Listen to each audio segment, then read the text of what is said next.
Bismillahirrahmanirrahim. Alhamdulillahirabbil alamin. Allahumma shalli ala sayyidina Muhammadin abdika wa rasulika nabiyil ummi wa ala alihi wa sallim. Rabbi shrah li sadri wa yassir li amri wa hlul 'uqdatam min lisani yafqahu qawli. Qalu subhanaka la ilma lana illa ma 'allamtana innaka antal alimul hakim. Assalamualaikum warahmatullahi taala wabarakatuh. Alhamdulillah, syukur kepada Allah SWT dapat kita bertemu di dalam siri ini, siri online Tazkirah Ringkas. Mudah-mudahan ada manfaatnya insya-Allah. Qala Syekh Mu'alif adamallahu naf'a bihi wa bikum fi darain amin. Semoga kita mendapat manfaat daripada apa yang telah ditulis oleh penulis, dan semoga Allah SWT meningkatkan darajat penulis di sisinya dan menerima amal dakwahnya, amal ibadahnya insya-Allah. Amin ya rabbal alamin.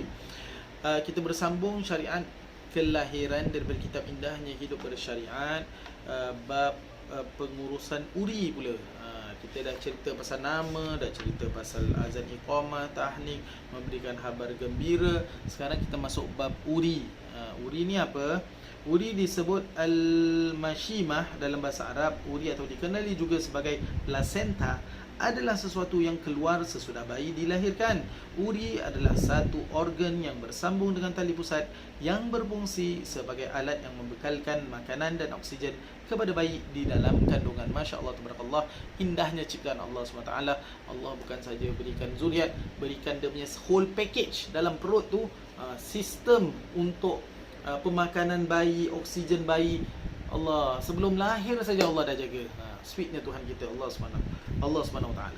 Yang kedua, uri menurut pandangan Islam adalah suci, bukannya najis, dan tidak boleh dijual atau diperdagangkan. Oleh sebab itu, uri perlu ditanam dan diuruskan dengan cara yang baik. Kalau di Singapura, either you give it to the hospital untuk mereka uruskan atau uruskan sendiri. Perkara ini telah disebut oleh baginda SAW melalui sebuah hadis ya an Aisyah radhiyallahu anha anna Nabi sallallahu alaihi wasallam kana ya'muru bidafni sab'ata asya'in minal insan asy-sya'ru waz-zufru wad-damu wal haidatu was-sinnu wal mashimah wal qulfah, atau kama qala Rasulullah sallallahu alaihi wasallam. Maksudnya diriwayatkan daripada Sayyidah Aisyah radhiyallahu anha bahawa Nabi SAW telah menyuruh untuk menanam 7 perkara daripada anggota badan, anggota badan manusia. Rambut, sebaiknya tanam; kuku, darah haid, gigi, uri, dan juga kuluk. Baik. Yang ketiga, hukum menanam uri. Hukum menanam uri adalah harus dan atas tujuan menjaga kebersihan dan kesucian uri tersebut dan perlu dilaksanakan dengan sebaik mungkin. Kalau mampu dan tahu di mana cara untuk menanam urinya, dipersilakan, ya. Tujuan menanam uri, uri perlu dibersihkan, dan even sekarang tak salah saya ada servis, orangnya datang ke rumah, perlu carilah, mereka akan cucikan dan tanamkan. Masya Allah, tabarakallah.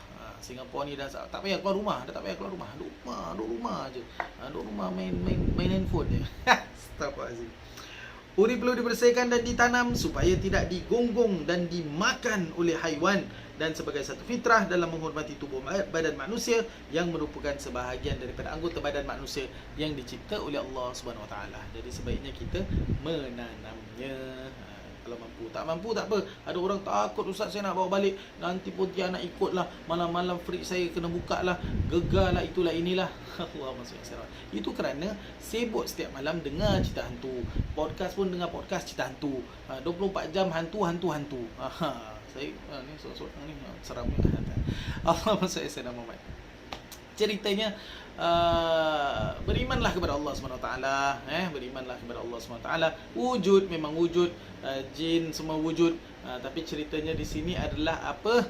Adalah untuk kalau mampu tanam, mampu bersihkan, hiraukan yang cerita-cerita yang lain. You are what you read. Awak sibuk baca benda seram-seram, awak jadi seram. Sibuk tengok cerita seram, awak jadi seram. Sibuk dengar benda-benda seram, dengar apa yang awak masukkan ni lah, itu awak akan jadi. Dengar benda-benda makian, cerita-cerita no ke apalah, apa ni, you my level ke tidak, itu ke apa, itulah jadinya. Banyakkan bermanfaat, dengar benda-benda yang bermanfaat, dengar banyak pencerahan agama, dengar banyak yang mendidik jiwa, itu akan jadi orangnya, ya. Wallahu taala alam. Tayyib, seterusnya yang kelima, cara membersihkan dan menanam uri. Okey, cukup dengan sekadar uri tersebut dibasuh dengan air bersih dan kemudian ditanam dengan baik agar tidak dihidu oleh binatang seperti kucing dan anjing. Bila tanam tu, make sure cuci terlebih dahulu. Namun terbanyak masyarakat Melayu yang membasuh uri dengan menggunakan asam dan garam. Asam garam kehidupan. Adakah hal ini salah? Sekiranya hal ini bertujuan. Jadi nak tengok maksud ni. Kadang-kadang adat ni nak tengok maksud juga. Kalau maksud dia tercapai, khalas, mafish muskilah, tak ada masalah. Sekiranya hal ini bertujuan untuk menghilangkan bau uri tersebut sebelum ditanam, maka harus, no problem, terpulang, bagi mengelakkan daripada dihidu oleh kucing dan anjing. Tapi bila tanam tu jangan letak dengan plastik, because plastik ni tak akan pecah, tak akan hilang. Biasanya lah, ini yang disampaikan kepada saya. Wallahu ta'ala alam. Menjauhi perkara yang terakhir ni, kita stop dengan menjauhi perkara-perkara khurafat dan tahyul. Ada ustaz, kalau saya tanam uri ni, saya tanam dengan kalkulator, anak saya pandai maths nanti. Kalau saya tanam uri ni dengan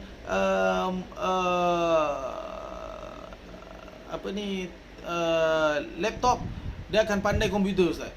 Kalau gitu, tanam uri dengan guru sekolah. Jadi pandai pula tu. Allahumma salli alaihi wasallam. Ini semua merapu, merepek, tak ada khurafat. Tak ada dalam agama kita. Jangan nak merapu ya. Allahumma salli alaihi Muhammad. Masih terdapat masyarakat Islam khususnya di Asia ini yang masih mengamalkan kepercayaan karut dan khurafat berkenaan uri dan cara pengurusannya. Antara amalan yang sesuai dilakukan adalah menanam uri bersama pensil dan buku agar bayi tersebut akan menjadi bijak dan pandai. Tak adalah kalau gitu semua tanam dengan handphone lah. Buka Google, masukkan dengan handphone. Tak ada. Senangnya, kalau gitu senangnya kita nak membesarkan anak. Menyalakan ugun api berhampiran tempat uri ditanam kerana bimbang bayi itu akan kesejukan waktu malam. Tak ada. Dia sejuk. Itu satu cerita tu saya cerita sikit. Anak saya time tu baru umur kurang setahun. Kita pergi chalet, bukan chalet, Ida Saru.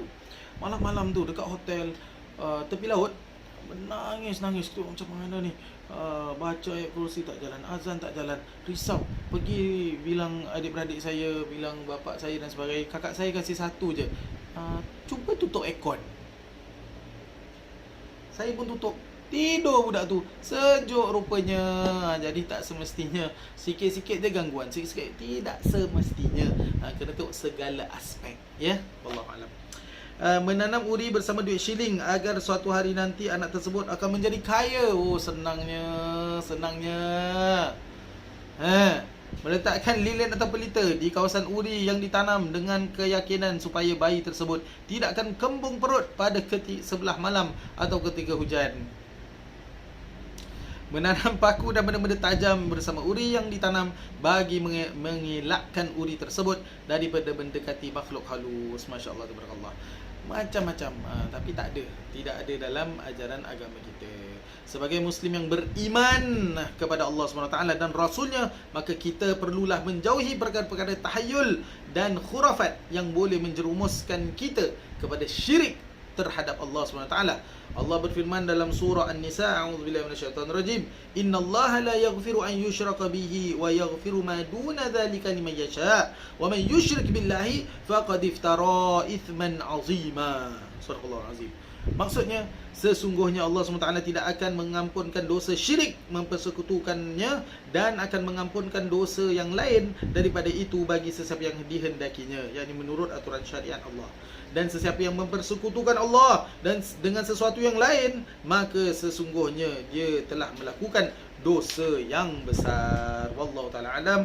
Justru lakukanlah suatu perkara berdasarkan ilmu dan kefahaman. Zaman sekarang ni saya tengok dalam komen-komentar, hatta mantan mufti yang pernah jadi mufti dah bertahun-tahun pun dia nak menjawab, awak nak menyoalkan decision. Dah pandai sangat lah. Orang kita ni dah pandai sangat. Kalau dah pandai, jadi mufti. Dah pandai, uruskanlah bab agama di negara Singapura ni. Cuba. Tak semudah ABC. Tak semudah. Jadi orang yang melakukan decision makers ni bukan satu benda yang mudah dalam bab agama di Singapura. Masya Allah, tabarakallah. Jadi berikanlah sokongan anda. Ya. Allahumma salli ala sayyidina Muhammad, berdasarkan ilmu dan kefahaman yang sebenarnya agar kita tidak tergolong dalam golongan yang orang menyekutukan Allah. InsyaAllah kita mudah-mudahan kita tak jadi orang yang itu.